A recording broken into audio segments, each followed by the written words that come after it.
पिछले हफ्ते विश्व की सबसे बड़ी धार्मिक यात्रा अरबईन इराक के करबला में संपन्न हुई। इस यात्रा में इस साल 2.5 करोड़ से भी ज्यादा लोग शामिल हुए।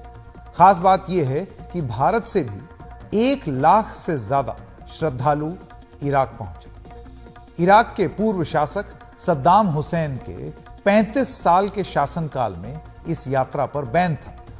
हमारे सहयोगी सौरभ शुक्ला पिछले हफ्ते इराक में थे और इस यात्रा के दौरान उन्होंने एक रिपोर्ट बनाई, एक रिपोर्ट प्रस्तुत की। आइए देखते हैं वो रिपोर्ट।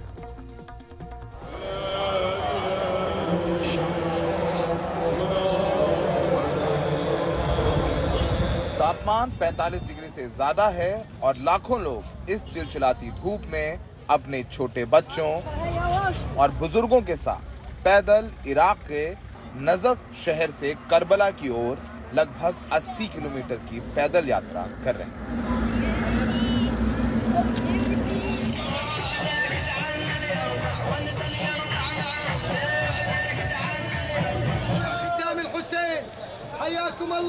अस्सी किलोमीटर की यात्रा में श्रद्धालुओं की सेवा और खाने पीने, सोने और आराम करने के लिए हजारों की तादाद में तंबू हैं, जिन्हें मौक़िफ़ भी कहा जाता है। बच्चे तो बच्चे, यहाँ तक कि बुजुर्ग भी लोगों की सेवा में लगे हुए नजर आए। ये सारा इंतजाम लोगों ने खुद अपने पैसों से किया है।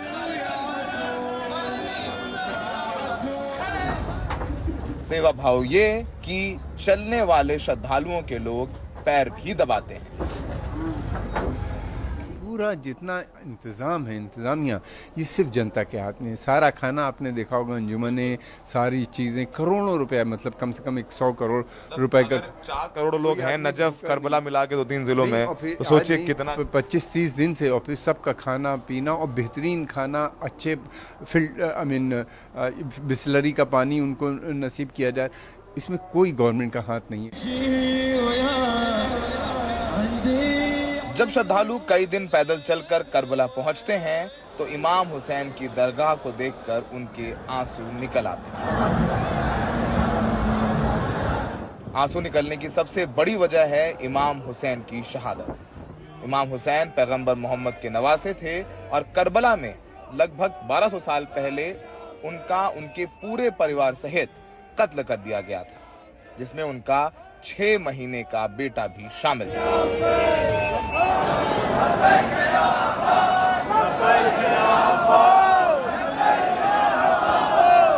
इमाम हुसैन मदीने से अपने घर वालों के साथ, अपने 72 चाहने वालों के साथ इस सरजमीन पे पहुँचे और यहाँ पे यजीद का जो लश्कर था तकरीबन 90,000 की तादाद में, उसने उनको यहाँ पे घेर लिया और उनके 72 साथियों के साथ उनको बेदर्दी से शहीद किया गया, कत्ल किया गया, उनकी लाश पर घोड़े दौड़ाए गए। तो ये आज आने वाला हर शख्स, पूरे दुनिया के हर मुल्क से करोड़ों की तादाद में पहुंचने वाला करबला में ये आदमी ये कहता हुआ आता है कि हुसैन, अगर हम होते तो आपका साथ देते, आपके 6 महीने के बच्चे को हम बचाते, आपको जो पानी नहीं दिया गया, आपको जो प्यासा कत्ल किया गया उस तपते हुए सहरा में, और भूखा प्यासा 3 दिन का सबको शहीद किया गया, हम होते तो आपका साथ देते।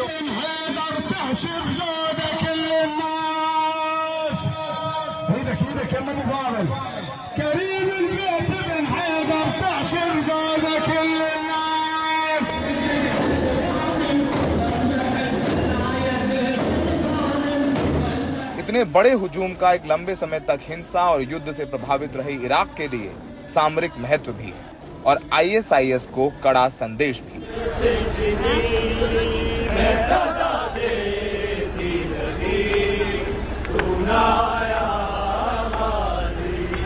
जब 2014 से लेके 13-14 से लेके 18-19 तक जब इस्लामिक स्टेट का यहाँ बहुत ही एक तरह से कह लें कि हैबत थी लोगों में, वो बार बार अटैक करते थे। श्राइन पे भी अटैक की कई कोशिशें की गई, कई ज़ायरीन जो है वो मारे भी गए। तो लोगों को ये लगता था कि शायद इससे डर के लोग आने कम हो जाएं, पर वो उस साल रिकॉर्ड नंबर्स में लोग आए और उसने वो जो एक फियर साइकोसिस था ना, उसको ब्रेक कर दिया। जो इस्लामिक स्टेट का फियर साइकोसिस था उसको उन्होंने ब्रेक कर दिया।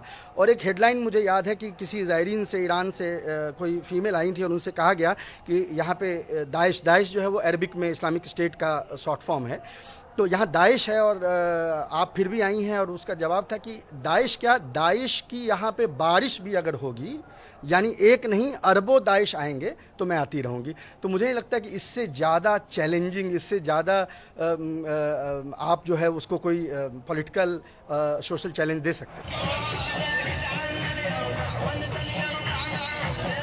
पूरे अरबईन में 1 लाख भारतीय भी शामिल हुए। भारतीयों ने मातम भी किया और भारत का झंडा जगह जगह लहराता नजर आया।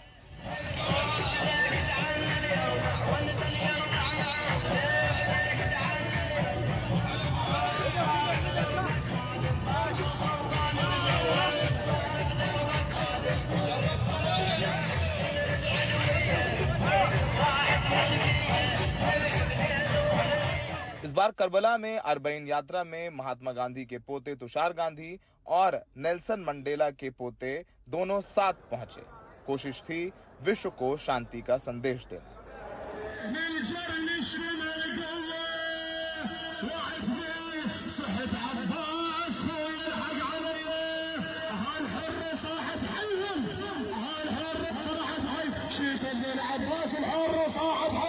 जब लोग यहाँ पहुँचते हैं तो हजरत इमाम हुसैन की शहादत में नोहे भी पढ़ते हैं।